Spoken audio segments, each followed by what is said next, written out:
I'm Dr. Namrata Malhotra. I'm an associate professor in strategy in the business school at Imperial College.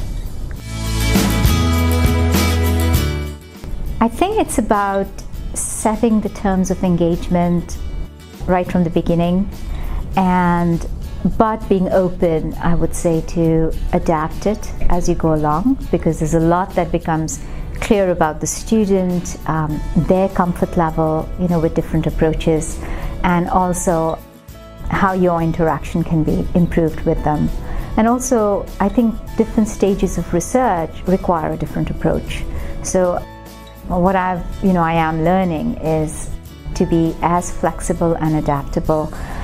But having said that, I would also say that there are some things which are quite non-negotiable, and to be clear about that. For example, in the social sciences especially, writing is the most challenging, or in qualitative work, writing is the most challenging, and I would always encourage students to start early and just get into the habit of writing.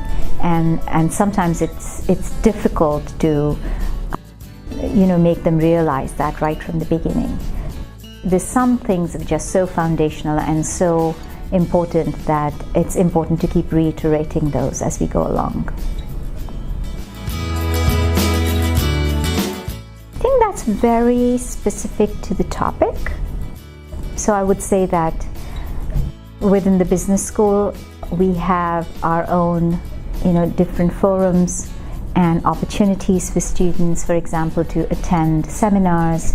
And we've just also introduced something called a monthly paper development workshop. So if students feel brave enough, and it's a great opportunity for them to present their work and get feedback from faculty wider than just their supervisory committee. We do encourage students, and I think it's vital for them to experience being out there, presenting their work, listening to people's work. So conferences and workshops are wonderful, opportunities. And also with conferences, there are some conferences that are much more developmentally focused. So PhD students, it's less daunting for them, to even present work that's at a very nascent stage.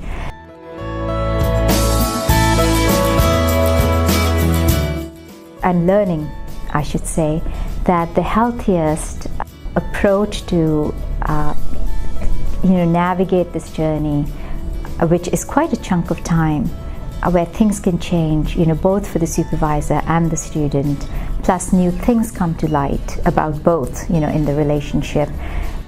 And I think the best thing is to be as adaptable and flexible, but at the core lies open communication, because I often find that any kind of complications arise because of gaps in communication.